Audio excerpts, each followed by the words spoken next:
Hello again, chaps and chapettes. How are we all doing? It is lovely to see you all again. As always, currently watching a quick interview over on YouTube, guys, from Liam Tufts.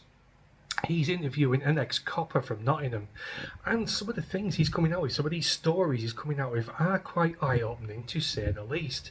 It certainly explains some of the stories we have been privileged to read over the last few years regarding the police, such as shooting old people with tasers, going around to people's houses, policing tweets, policing what people say and think, that kind of a thing. You all know what I'm talking about. Now, this guy, he insinuates that a lot of coppers do this under duress, do it under fear of losing their jobs, with the way they prance around with rainbow lanyards on their uniforms, making them look completely and utterly ludicrous, through fear of losing their jobs, going around house to house, policing tweets, policing what people think and say, under duress, through fear of losing their job. Now, I can kind of understand where they're coming from. They don't want to lose their house, they don't want to default on their mortgage, make their families homeless, so a lot of people just knuckle down and do it, no matter how ridiculous they think it is. But I do have a sneaky suspicion that some of these police officers do actually enjoy doing what they do, about going around to people's houses and telling them how to think and how to speak and what to think and what to write on social media, going around to old folks' houses, for example, looking on bookshelves for Brexity things. A lot of them do it under duress, maybe, but a lot of them do, I think, enjoy it. It's some kind of messiah complex, some kind of power struggle that they have in their heads. I do think a lot of carers, for example, go through much the same thing. You know, these carers that abuse the elderly and the mentally disabled. It's kind of a massive power trip, because you know you have the power over that said person who's vulnerable and relies on you for everyday life. A lot of people, it goes to their heads, and then they get nasty with it and start, abusing folk that shouldn't be abused in the first place. That's for damn sure. So, a complete change of subject, guys. I'm going off way on a tangent there, even before I even started. We're going to be going over a subject that is very popular on this channel, and that is, of course, mass migration. Now, this particular subject, shall I say, has been something I've been keeping my finger on for quite a while now, but since I came across this news article, it's given me the perfect in to discuss it with you guys. And that being is, certain parts of the UK are in danger of running out of drinking water due to, drumroll please, mass migration. The specific news article I'm talking about is under the headline, Brits warn drinking water could run out in some areas in just 10 years thanks to mass migration.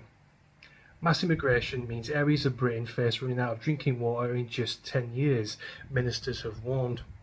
Fears over shortages have forced Environmental Secretary Steve Reed to seize control of the planning system and push through 2 new giant reservoirs. So we're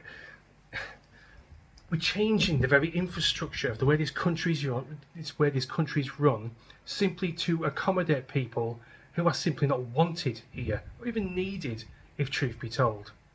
20 or 30 years ago, did we need 2 more big reservoirs? 40 years ago, no, did we bollocks? I remember when I was a kid, we had the occasional horsepipe ban, that kind of a thing, when the summer was unusually warm. But other than that, we have never struggled within ways of water, particularly how damp and rainy this little island is. So to build 2 new reservoirs to accommodate people, the massive influx of people, is beyond lunacy. Not to mention the cost that this will happen simply to incorporate these people. The emergency projects in East Anglia and Lincolnshire have been declared nationally significant, stripping local authorities of the power to stop them. New laws will also fast-track all future reservoirs, cutting red tape as Britain races to keep the taps on. The government admitted rapid population growth, crumbling infrastructure and climate pressure. It's got nothing to do with the climate. Please stop shoehorning this in at any given opportunity. We live in England. There is no climate emergency here. We have a week of nice weather and it's pissing it down again.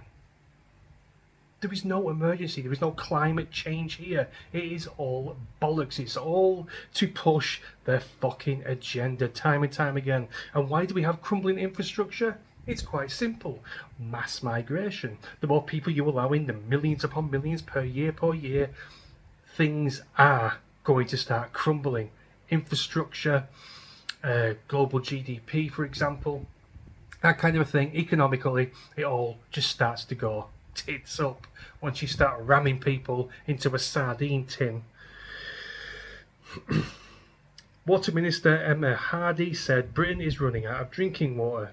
In fact, because of years of underinvestment under the Conservatives. See, it's always point scoring, no matter what the fucking subject is. Oh, Labour did this from the Tories point of view. Oh, Labour did that, Conservatives did this, we've got no blame here, we're going to sort it out. They never fucking do. It all gets rolled and rolled and rolled into a massive ball onto the next government, onto the next government, onto the next government. All the bullshit that the Labour Party inherited from 14 years of Tory rule will be passed over to Nigel Farage. Once he takes government, he is going to have a fucking mountain to climb if and when he does indeed step into number 10. It's all lies, it's all bullshit, years upon years, decades upon decades of just an accumulation of broken promises, lies, and horseshit. Someone needs to get a sledgehammer, smash it all down, get rid of it piece by piece, and be done with it, and just start afresh. A nice, clean slate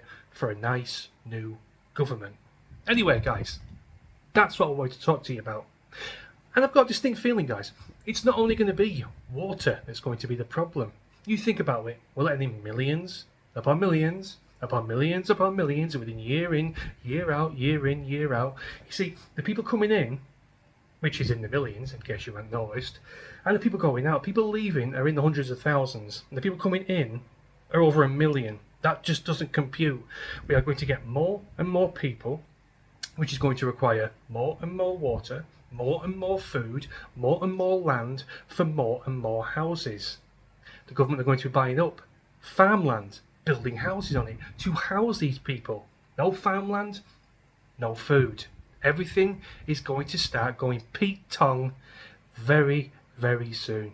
And no one seems to be doing fuck all about it, particularly governments, particularly MPs. All they can do is do nice fancy speeches on Twitter or nice fancy speeches on TV saying we're going to fix this, we're going to fix that, adding to that massive ball of bullshit, lies and broken promises passed on to the next government where nothing ever gets sorted. I can't think of one good thing that mass immigration does for a country. I seriously can't. I'm racking my head right now as I speak.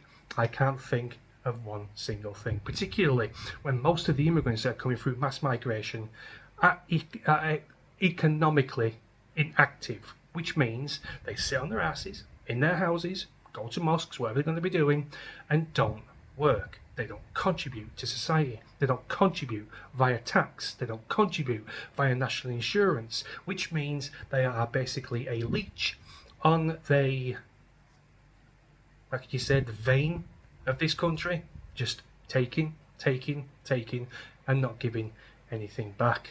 Which is why infrastructure starts crumbling, the economy starts crumbling, land starts crumbling, housing starts crumbling, until we're all living in basically a Palestine, just full of rubble, shite, and just, yeah, blurge. That's my video, guys. Please let me know what you think in the comments. I think I know what you're all going to say. And yeah, thanks a lot for watching as always. Cheers.